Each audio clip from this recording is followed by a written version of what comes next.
The company sales increase this month and another investor will surely sign up for the new releasing products next month. Naabutan ko ang eksena na nagsasalita si Enzo sa harap ng mga kasosyo nito. Nasa malayo lang ako. Tama lang na hindi niya ako abot sa kanyang paningin. Wala naman nakakakilala sa akin dito sa loob dahil kahit kailan, hindi naman niya ako pinakilala sa lahat bilang asawa niya. Palakpakan ang lahat na nagpalibot sa kanya nang may isang sopestikadang babae na lumapit dito. Umangkla pa sa braso ng asawa ko. Napatla ako sa aking nakita nang sa harapan mismo ng kasosyo nila ay hinalikan ng babae ang asawa ko na hindi man lang ito umiwas. Ang sakit lang dahil ako ang legal wife, pero mukhang baliktad pala dahil ako ngayon ang kef woman at ang kirida niya mismo sa harap niya sa karamihan. I calmly walk over to the table para kumuha ng wine. Nilapitan ko ang babae niya na taas noong nakipag-usap sa mga kauri din nila. Hi, ani ko. Napalingon siya sa gawi ko. She gave me a fake smile. Marahil, nagtaka na nang bigla akong lumapit na hindi nila kilala. Yes, taas noon niyang saad na nakataas ang kilay. Nandito lang ako para gawin ko lang to sa'yo. Kalmado kong sambit. Then I threw the rest of my drink on her face na ikinagulat niya. What the fuck? Who are you, bitch? Napamulagat ang kanyang mga mata nang tinapunan ko siya ng aking inumin. Gusto mong kilalanin kung sino ako? Ha?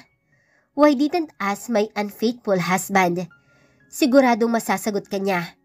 Pinagtinginan na kami sa loob nang biglang dumating ang magaling kong asawa. What happened here? Anong kaguluhan to? Nanlaki ang mga mata ni Enzo nang makita ako sa harapan niya. Darling, an intruder woman throw wines on my face. Itinuro niya ako na nagpamangha kay Enzo. Nicole, what are you doing here? Napangiwi ako sa sinabi niya. Hindi ko alam kung saan ko kinuha ang tapang ko ngayong gabi. Marahil, ang sinabi ng aking concern caller na harapin ko ngayon ang katotohanan, ang siyang nagpalakas ng loob ko, and this is the truth behind my darn marriage na ilang buwan ko nang tinitiis. Lumapit siya sa akin at napaatras ako. Don't you ever fucking came near me? Nandidiri ako sa'yo. Sigaw ko. Nicole, let me explain. Hinawakan niya ako, ngunit nagpumiglas ako. May hangganan din ako, Enzo. At ang hangganan ko ay upos na. What do you mean? File an annulment dahil ngayong gabing ito, tinatapos ko na ang lahat sa atin. Nicole, just listen to me. Mas matanggap ko pa na saktan mo ako physically kaysa ganito ang ginawa mo. You drain and torture me emotionally. Alam mo ba yan? Mas masakit, Enzo. Dinudurog mo ang puso ko unti-unti. Hindi mo ako nakikita bilang asawa mo, kundi bilang parausan mo lang, at ang masaklap, hindi ka na nakontento. Nicole, you don't know why I'm doing this. Kita ko sa mukha niya ang pagkabalisa. Pinagtitingin na kami ng lahat. Lumapit ang ama niya, ngunit sinagawan niya lang ito. All because you're too greedy, na ayaw mong maungusan ka ng kapatid mo. Ngayon, panalo ka na sa laban niyo ng kapatid mo. Diba? Ako lang naman ang sagabal sa plano niyong mag-ama para mas lumakas pa ang alyansa mo sa kabit mo. Now, face the consequences sa mga sakit at panluloko mo sa akin dahil tuluyan akong mawawala sa buhay mo. Pinalalaya na kita, Enzo. Nicole! O paano, Neng? Iwan na lang kita dito, ha? Hintayin mo na lang ang susundo sa'yo. Tanging tango lang ang sagot ko sa matandang naghatid sa akin sa pier. Kaibigan daw ito ng nanay. Nakisuyo lamang na isabay ako dahil hindi kasya ang perang pamasahe namin kung sasama pa siyang maghatid sa akin. Ilang oras na akong nakaupo habang naghihintay na may susundo sa akin. Sobrang pagod ko sa 2 araw na biyahe sa barko galing sa lugar namin papunta dito sa Kabihasnan. Tiningnan ko ang aking pitaka. May natira pa itong 100 at naisipan kong bumili ng tinapay. Ubus na kasi ang baon kong pandesal, pati tubig. Kumakalam na din kasi ang sikmura ko sa gutom. Naaalala ko pa ang huling habilin sa akin ni nanay. Nicole, anak, magpapakabait ka sa kumbento ha. Huwag mong bigyan ng sakit ng ulo ang mga madre. Masama pa naman yung magalit. Habilin niya sa akin. Lihim akong umiyak nang gabing nalaman ko na ipapadala ako ni nanay sa kabihasnan para makapagtabos daw ako ng pag-aaral. Dati siyang namamasukan sa kumbento bilang tagalaba daw doon. Dahil sa hirap ng buhay namin dito sa probinsya, napagpasyahan ni nanay na tawagan ang superyora para daw sa kinabukasan ko. Dahil kung doon lang daw ako sa lugar namin, lalaki daw akong mangmang tulad niyang walang pinag-aralan. 3 kaming magkakapatid at ako ang panganay at matagal na kaming ulila sa aming ama. Nalunod ang bangkang sinasakyan ni tatay. Mga bata pa lang kami habang pumapalaot siya. Ayoko mang iwan ng mga kapatid ko pero pinangako ko sa kanila na babalikan ko sila kapag natupad ko na ang pangarap ko. Ikaw ba si Nicole Labrador? Naputol ang muni-muni ko sa matandang babae na nagtanong sa akin. Opo, ako nga po. Sagot ko sa kanya. Ako nga pala ang pinadala ng Mother Superiora para sunduin ka. Halika na. Tinulungan niya akong bitbitin ang mga bag ko. 1 oras din ang biyahe namin mula sa pier. Aaminin ko, kinakabahan ako at unang salto ko pa lang dito sa kabihasnan. Hindi pa ako sanay makahalubilo ng kahit na sino. Pagdating namin sa kumbento, napakatahimik sa loob. May mga bata din ako nakikita na kasing edad ko. Meron ding mga matatanda. Sana maging maayos ang buhay ko dito. Yun lang ang parati kong pinagdarasal bago ako bumiyahe. Nagabayan ako ng guardian angel ko. Dinala ko ng matanda sa loob ng opisina ng superyora. Una, natakot pa ako. Para kasi siyang si Miss Minchin sa palabas na paborito naming magkakapatid. Kalaunan, ngumiti naman siya sa akin at pinahatid niya ako sa isang silid na may mga ibang bata din na kasing edad ko. Doon ko nakilala si Isabela. Napakaganda niya. Para siyang anghel katulad ko, tahimik din siya at hindi masyado nagsasalita. Pero siyang una kong napalagayan ng loob sa kumbento. Nalaman ko na pamangkin pala siya ng head ng mga pari dito. Kaya pala, iba ang trato sa kanya ng superyora kumpara sa amin. Nicole, ilang taon ka na? Tanong niya habang nakahiga kami. 10, sagot ko sa kanya. Magkasing edad lang pala tayo. Nakakaengganyo ang boses niya. Para talaga siyang anghel. Isabela, sabi ni Sister Lucia, may darating daw bago bukas. Saad ko. Oo nga. Sana mabait din siya tulad mo. Kapag may dumating kasing bago, lihim naming pinagkukwentuhan ni Isabela. Kinabukasan, dumating ang bagong titira sa kumbento. Akala namin ay babae. Ngunit lalaki pala ito at napakapilyo pa niya. Madalas niyang binubuli si Isabela. Minsan, naawa talaga ako sa kaibigan ko. 1 beses kasing nilagyan niya ito ng ipis at takot naman pala si Isabela sa ipis. Lucas daw ang pangalan at halatang mayaman ito sa tindig pa lang at kutis. Sobrang tangkad pa nito. Pero nahahalata ko sa kanya, palagi siyang nakatitig kay Isabela. Kaya siguro binubuli niya ito palagi. Baka crush niya ang kaibigan ko. Ang ganda kasi ni Isabela.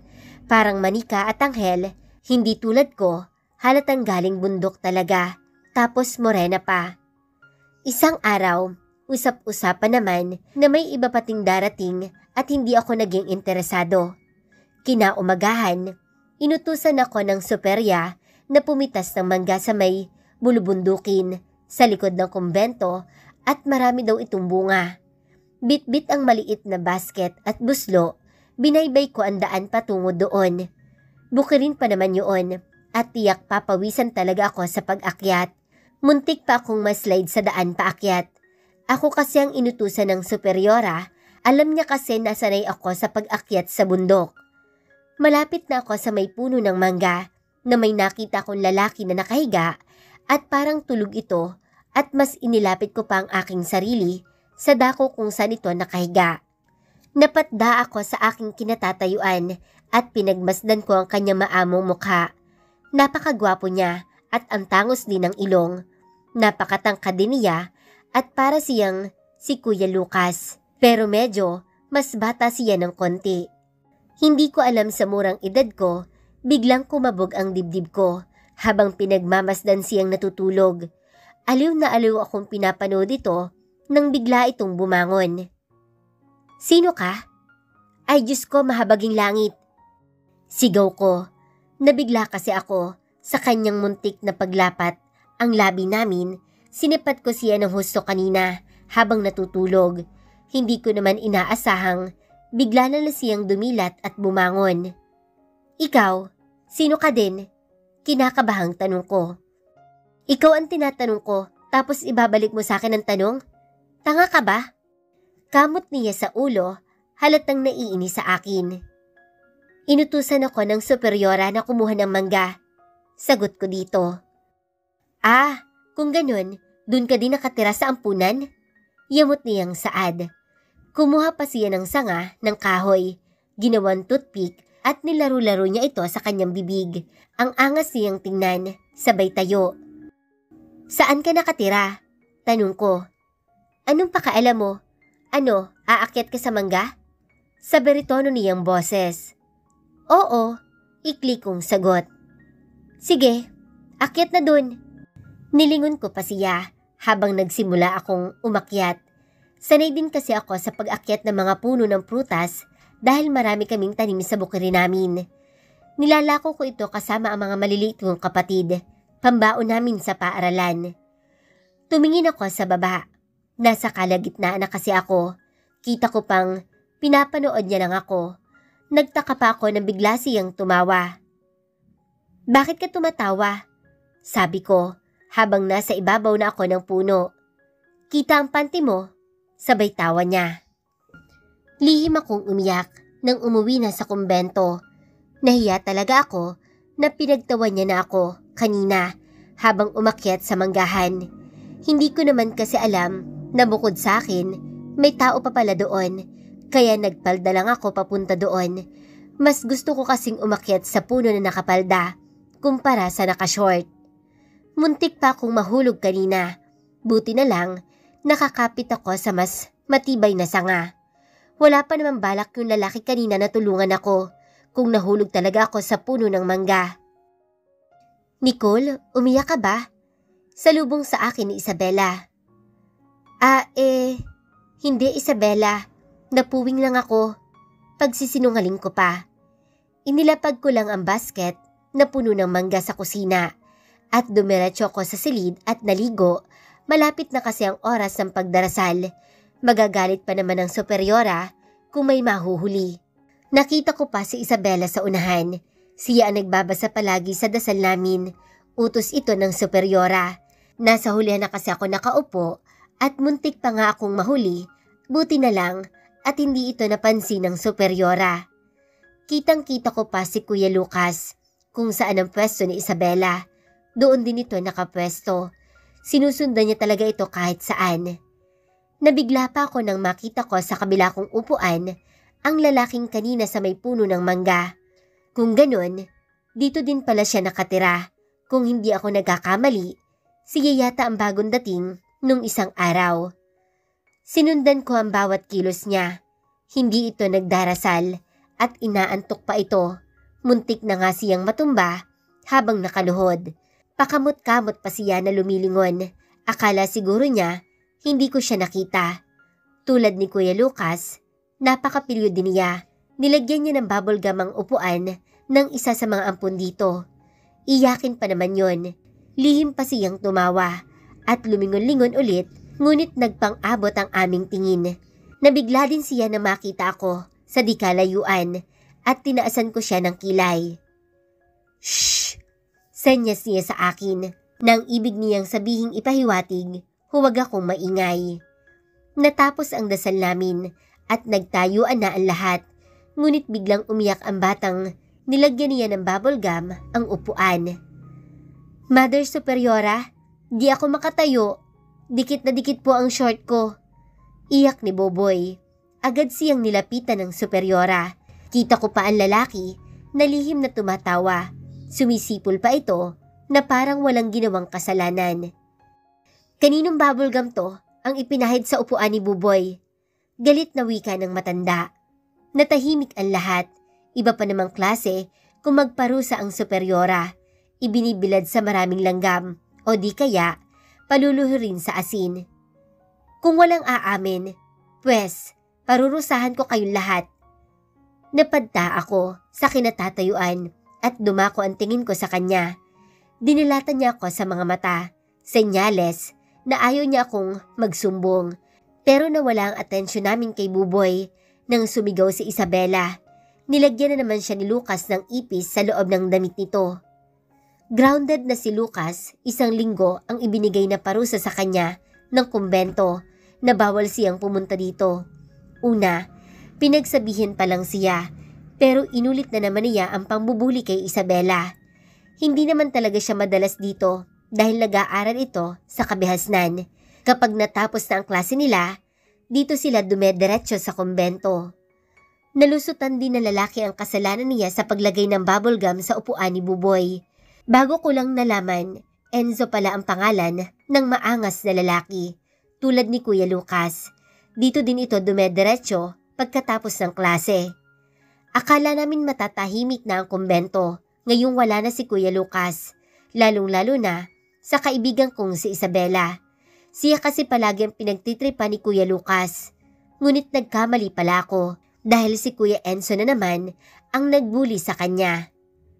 Hoy, Isabela, wag mo nga pansinin yun si Lucas na yun. Kapag bumalik dito, may saltik yun sa utak. Rinig ko pa ang sabi niya tungkol kay Kuya Lucas. Binalatan lang siya ni Isabela na ikinatuwa ko.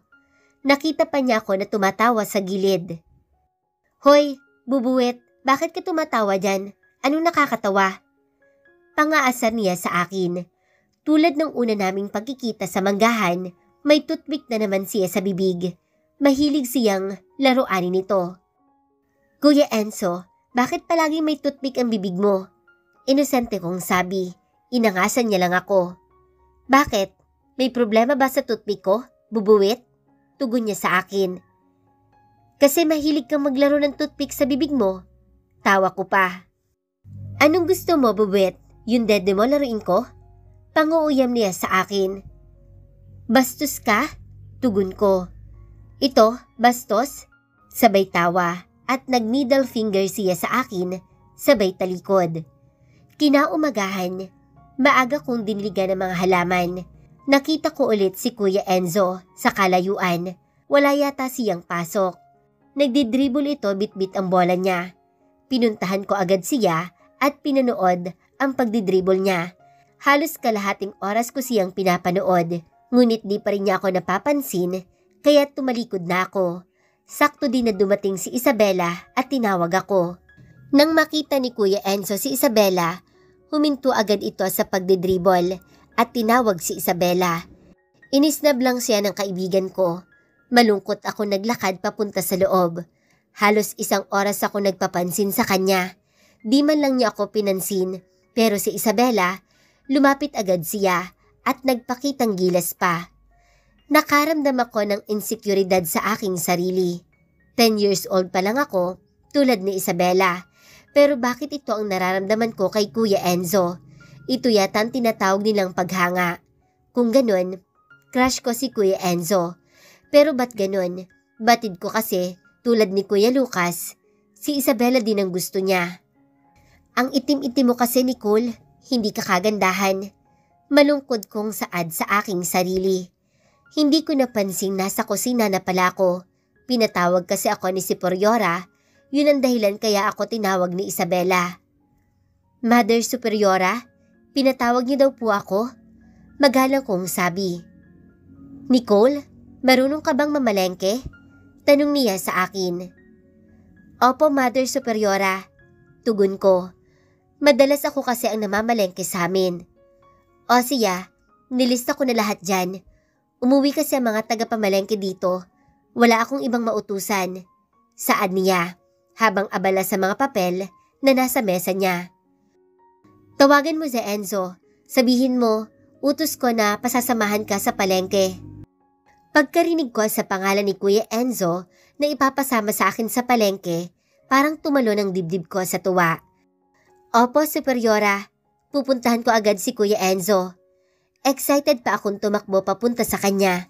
Muntik ko nang makalimutan ng pera para sa pamamalengke. Kasama ko ngayon si Kuya Enzo sa palengke. Panay pa ang reklamo niya. Kasi naman ang Superiora, yung tricycle lang ang pinagamit sa amin. Pinagpawisan pati singit ko sa katutulak. Nakadaan kasi kami sa malalim na parte ng kalsada. Tumirik tuloy. Kinumpuni pa saglit ni Kuya Enzo ang makin nito. Nainis pa ako at ang dami kasing mga babaeng dumaan at panay papansin sa kanya. Naghubad kasi siya ng t-shirt dahil basa na ito sa pawis sa katutulak namin. O ayan, sakay ka na. Saad niya. Laking tuwa ko dahil umandar na ulit ito. Nakarating kami sa palengke. Lagpas 1 oras din. Nauna akong bumaba sa tricycle. Paglingon ko ay wala si Kuya Enzo. Kinabahan ako bigla pero panandalian lamang. Bumili pala siya ng soft drink sa tindahan. Ang saya ko pa dahil binilhan din niya ako pati tinapay. Kahit ilang beses pa kaming masiraan, basta kasama ko lang si Kuya Enzo, walang anuman yun sa akin. Pagkatapos kong mabili lahat ang nakalista sa papel, niyaya ko na si Kuya Enzo na umuwi na kami at malapit ng maggabi. Para sa hapunan pa naman ang pinamili namin. Nicole, diyan ka muna saglit. May pupuntahan lang ako. Paalam niya sa akin. Tatanungin ko sana kung siyan sa pupunta, pero nakatalikod na ito. Nakita ko kasi kanina habang bumibili ako ng gulay sa gulayan, may lumapit sa kanyang babae. Hindi niya kasi ako sinamahan sa loob at malansa daw. Doon lang siya sa tricycle naghihintay. Siguro kung si Isabela pa ang inutusan ng Superiora, baka ito pa ang magboluntaryo sa loob. Ilang minuto na ako naghihintay, pero hanggang ngayon ay wala pa rin siya. Nagtanong pa ako sa mga nakaparadang tricycle. Manong, nakita niyo po ba yung kasama ko kanina? Yung matangkad po na binatilyo na medyo payat po? Tanong ko kay Manong. Ah, yun bang matangkad na tisoy? Napatango agad ako. Tisoy naman kasi talaga si Kuya Enzo. Kaya nga crush ko siya kasi maputi ito. Tapos ako, maitim. Magkasalungat ang kulay naming dalawa. Naku Neng, hindi ko nakita. Pero parang pumunta doon, baybayin mo lang yung daan. Kasama niyo yung pokpok dyan sa kanto. Kaya iniwan ko muna sa loob ng tricycle ang pinamili ko at binaybay yung dinaan na tinuro ni Manong. Palingali nga pa ako. At nakapasok na kasi ako sa may maliit na eskinita. Wala pa namang ganoong tao at medyo tahimik yung lugar. Babalik na sana ako sa pinaradahan naming tricycle at doon na lang siya hintayin. Pero nasilayan ko yung kulay ng damit ng babae na lumapit kanina sa kanya. Kaya dali-dali ko itong pinuntahan. Tatawagin ko na sana ito pero itinanong ko kung nakita niya ba si Kuya Enzo. Ngunit napatda ako sa kinatatayuan ko. Ang babae at si Kuya Enzo naghahalikan. Para akong namalikmata sa nakita sa kanilang dalawa. Kuya Enzo? Sigaw ko sa kanila. Nabigla pa ang babae pero si Kuya Enzo parang naiirita pa nang makita ko. Tinalikuran ko na lang sila sa inis ko. Halos gusto ko nang maiyak sa nakita ko sa kanila. Kanina niya lang nakita yung babae sa daan. Nakikipaglandian na siya. Ganyan ba talaga ang mga lalaki? Makakakita lang ng sexy at maganda, naghahabol na agad. Sumunod pala agad siya sa akin. Umupo agad ako sa tricycle at hindi ko siya kinibo. Nakita ko pa siya na bumili ng bubble gum sa tindahan. Inabot niya pa sa akin yung isa, pero inirapan ko lang siya sa inis ko. Bumiyahe na kami pa uwi na walang kibuan. Hindi pa rin mawala sa isipan ko ang nakita ko sa kanila kanina. Samantalang siya, pakanta-kanta lang ng mga rock song habang nagdadrive. Nakita pa namin yung babae, nakahalikan niya na naglalakad. Lumungon pa talaga siya at sinupulan ito. Nasaktan naman ang bata kong puso at ang hirap palang magka-crush na hindi ka gusto ng crush mo. Dumating kami sa kumbento. Hindi ko pa rin siya kinibo. Psst! Nicole! Nilingon ko siya. Sumenyas pa siya gamit ang kamay niya. Zipper ko daw ang bibig ko sa nakita ko at may pa-action-action pa siyang baril. Ang angas talaga niya. Ang akala ko pa naman, lalambingin niya ako dahil inis ako sa kanya. Asa pa talaga ako. Wala nga siyang pakaalam. Lambingin pa kaya ako. Para akong sirang nangangarap ng gising. Mas lalo akong nainis. Hindi man niya lang ako tinulungan sa mga bitbit ko. Yung kinuha niya, yung pinakamagaan pa. Hindi talaga siya maginoo. Pinaliwanag ko kay Superiora na nasiraan kami sa daan, kaya kami nagtagal. Pagkatapos namin maghapunan, dumiretso na kami para sa pagdarasal. Sa huling upuan pa rin ako umupo at doon din kasi si Kuya Enzo umuupo palagi. Pero nagtaka ako kasi doon siya sa harap umupo kung saan nandoon si Isabela. Naihiling ko na lang na sana makabalik na si Kuya Lucas dito. Hindi kasi makalapit si Kuya Enzo pag nandito si Kuya Lucas. Bantay sarado kasi noon si Isabela. Pero ngayong wala si Kuya Lucas, sinasamantala yata ni Kuya Enzo upang makalapit sa kaibigan ko. Pagkatapos namin magdasal, nauna na ako sa silid namin. Tumingin muna ako sa salamin at nagsalita. Salamin, pwede mo ba akong paputiin at pagandahin para si Kuya Enzo ay magkagusto sa akin? Sabay tawa ko na pinapanood ang mukha ko sa salamin. Napakabata ko pa, pero gusto ko nang magdalaga tulad ng babaeng kahalikan ni Kuya Enzo kanina na maganda at sexy. Lumiyad-liyad pa ako sa harapan ng salamin at nag-imagine na may malaki akong dibdib. Uy, Nicole, anong ginagawa mo dyan? Bakit ka lumiliyad? Natatawa pang sabi ni Isabela. Nasa likod ko na pala siya at nakatingin lang sa mga post ko. Ah, Isabela, ikaw pala yan. Naupo na lang ako sa hiya. Naabutan niya kasi ako sa ganoong sitwasyon. Kumuha ako ng suklay at sinuklayan ang mahaba niyang buhok hanggang sa nakatulog na siya. Dilat na dilat pa rin ang aking mga mata. Pinapanood ko lang siya na natutulog. Naalala ko pa, para kaming dalawa sa programa ni Sarah sa Munting Prinsesa. Si Isabela ay si Sarah, pero ako, hindi si Lavinia. Mas lalong hindi si Ermengarde, kundi ako si Becky.